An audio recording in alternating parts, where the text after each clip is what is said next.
Lecture du livre de Qoélette, chapitre 11 à 9, 12 à 8. Réjouis-toi, jeune homme, dans ton adolescence, et sois heureux au jour de ta jeunesse.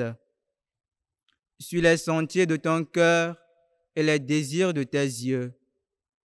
Mais sache que, pour tout cela, Dieu t'appellera en jugement. Éloigne de ton cœur le chagrin, écarte de ta chair la souffrance, car l'adolescence et le printemps de la vie ne sont que vanité.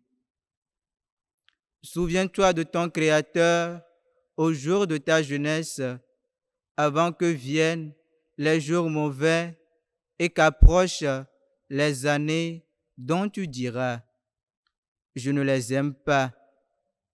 Avant que s'obscurcissent le soleil et la lumière, la lune et les étoiles, et que reviennent les nuages après la pluie.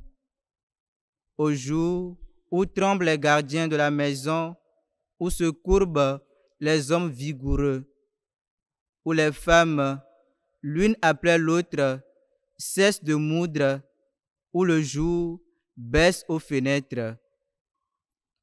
Quand la porte se ferme sur la rue, quand s'éteint la voix de la meule, quand s'arrête le chant de l'oiseau et quand se taisent les chansons.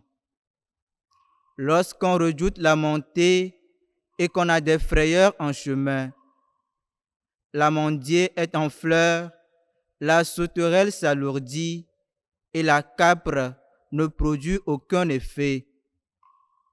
Lorsque l'homme s'en va vers sa maison d'éternité et que les pleureurs sont déjà au coin de la rue, avant que le fil d'argent se détache, que la lampe d'or se brise, que la cruche se casse à la fontaine, que la poulie se fonde sur le puits, et que la poussière retourne à la terre comme elle en vint, et le souffle de vie à Dieu qui l'a donné.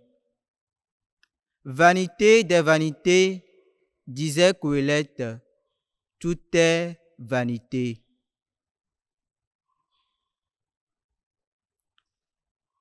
Parole du Seigneur.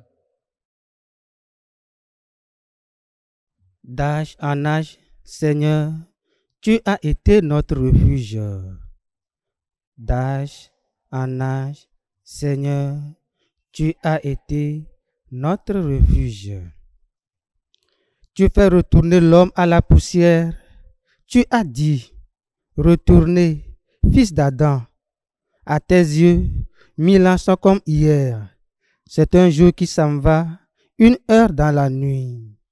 D'âge en âge, Seigneur, tu as été notre refuge.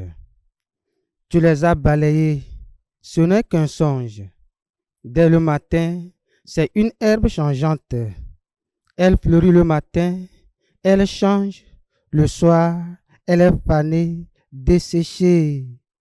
D'âge en âge, Seigneur, tu as été notre refuge. Apprends-nous la vraie mesure de nos jours, que nos cœurs pénètrent la sagesse. Reviens, Seigneur, pourquoi tarder? Ravise-toi par égard pour tes serviteurs. D'âge en âge, Seigneur, tu as été notre refuge. Rassasie-nous de ton amour au matin, que nous passions nos jours dans la joie et les chants, que vienne sur nous la douceur du Seigneur notre Dieu, consolide pour nous l'ouvrage de nos mains. D'âge en âge, Seigneur, tu as été notre refuge.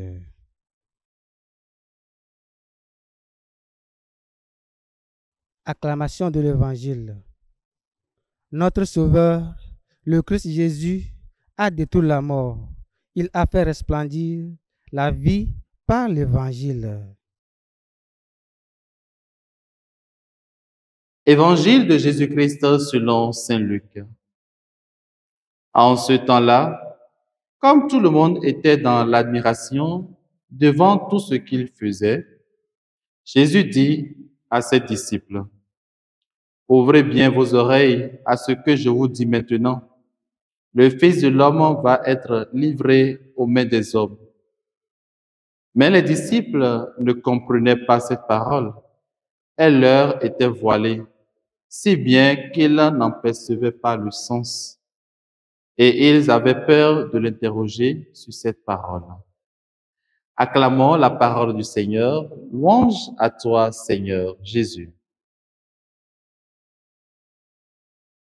Bien-aimés dans le Seigneur, nous sommes aujourd'hui le samedi 28 septembre 2024 et nous bénissons le Seigneur pour tous ses bienfaits dans nos vies.